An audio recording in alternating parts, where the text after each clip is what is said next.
You do know that you're not required to take every single data job that comes your way, right? This is something that I work on with my coaching clients, and I want to share a story with you on my own experience on turning down a data job that came my way.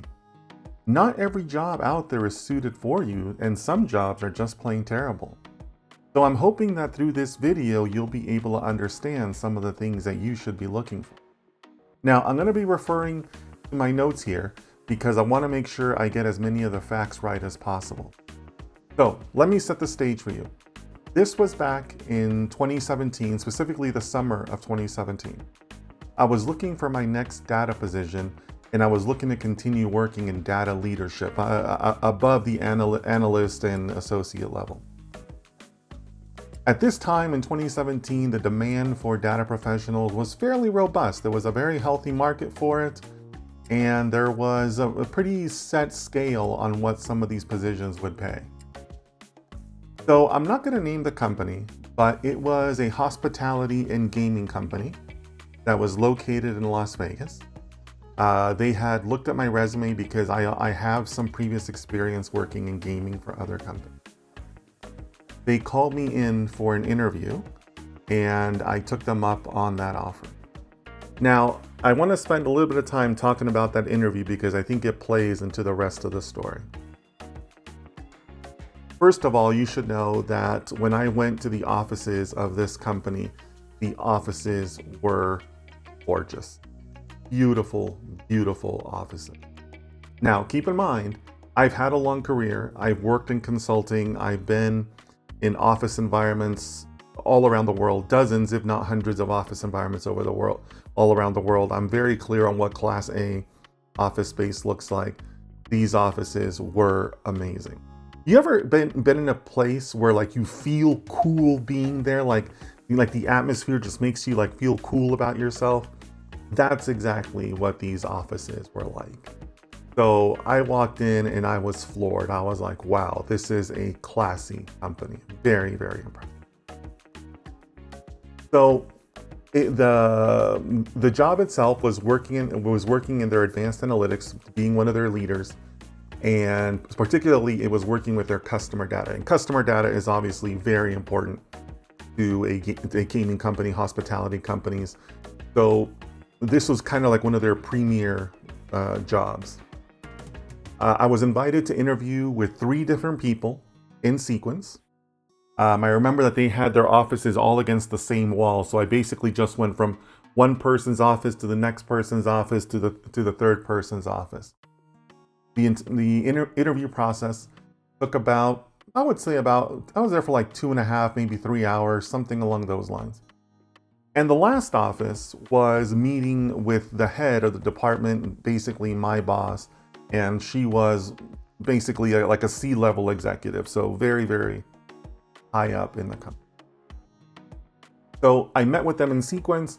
Obviously, they were, texting back and forth in the background. And by the time I got to the third office and wrapped up that interview, I was actually presented with an offer on the spot. That's something that's very nice, because a lot of these companies, have protracted interview periods and make you wait and all that. But they were happy with my work, happy with the way the interviews went, and they made me an offer on the spot. I turned down their offer. I turned down their offer immediately, and I basically never had contact with the company.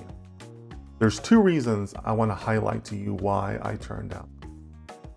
One, they were nowhere near a competitive market rate for what a position should pay.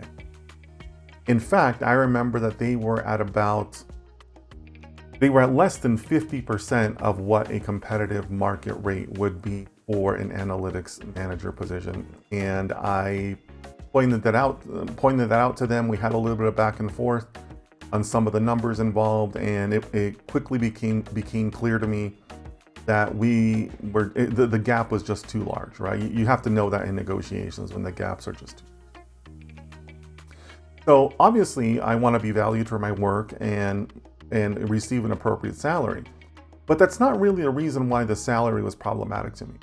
It was really problematic to me because it's a reflection on how much the company values analytics. That's ultimately what those salaries represent. Do you value analytics? Is this something that your company is investing time in? Is it something that you believe in? Is it a department that you're supporting? That's ultimately what those salaries represent. And that really, to me, was kind of a little bit of a red flag to say that if this is their flagship analytics department, right? Because a hospitality company needs the best possible management of their customers. If this is your flagship analytics department and this is the salaries that you're offering, again, below 50% of the market rate, then you really don't believe in it, right? You really don't have an executive leadership level that is going to support an analytics effort. So that to me was a massive red flag that this is not a position where I feel that I'm going to have the support of management, and therefore it's going to be very, very difficult. Second reason I didn't take the job is because, as I mentioned, it was also a leadership job. And in addition to other sub-teams, I would have 2 people that would report directly to me. And as part of the interview process, I was introduced to them. You know, hey, this is Dennis. He's a potential candidate. He's potentially your future boss, so on and so forth. I met the 2 analysts that were there. They seemed like very nice people, very competent. I want to point out that they were not early career professionals. They were kind of like mid-career professionals. You know, they clearly knew what they were doing. It wasn't their first job. They weren't fresh out of college. And the reason I say that is because I know what they offered me. So I have to assume that these 2 professionals were paid less than that. And they were at a severely, severely low salary for what their position was, for the fact that they weren't recent graduates, that they did have some experience in the industry. So that was a second red flag of, one, are those analysts that are valuing their own skills and their own capabilities? And 2, those are analysts that I'm really not likely to hold on to, because they'll eventually find other positions, other people that will pay them more, other situations that are going to be kind of, you know, giving them a little bit more money, which they really deserve, right? So I mentioned the offices and the salaries because the joke I would tell my friends is that this is a great company, but they spent all their money on the beautiful offices. And I guess people were drawn in by that, and you can kind of get distracted by that.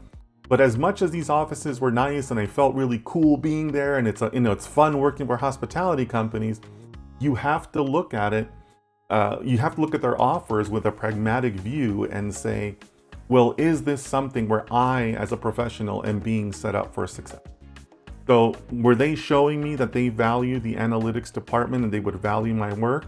No, the salary reflects that. Was I going to be able to be an effective leader working with professionals there that are properly compensated and they feel like they're going to, you know, build a career there and they're going to stay around and I'm not going to have turnover? No, right? Eventually, the people that reported to me would probably go on and leave, or, you know, stay for other reasons that were probably not positive. So for those 2 reasons, I immediately turned them down. I remember that the following day, I actually got a call from one of their HR representatives asking me to reconsider, which was a very nice gesture on their part, but we were just too far apart. So I'm sharing this story because I know that it can be tempting to take jobs that come along your way, especially in today's market where there might be more candidates than positions available. We now live in the age of AI. 2017 was not the age of AI. But I want to make sure that you are taking an honest view of the positions that are coming your way, and you're evaluating them with that lens of, is there something that I can contribute positively to this position? And is this a position, a company, a division, a leadership team that in turn is going to support me and give me the tools that I need to succeed? If the answer to that is no, or to any of that is no, I know it's difficult, But sometimes you just have to turn these positions down.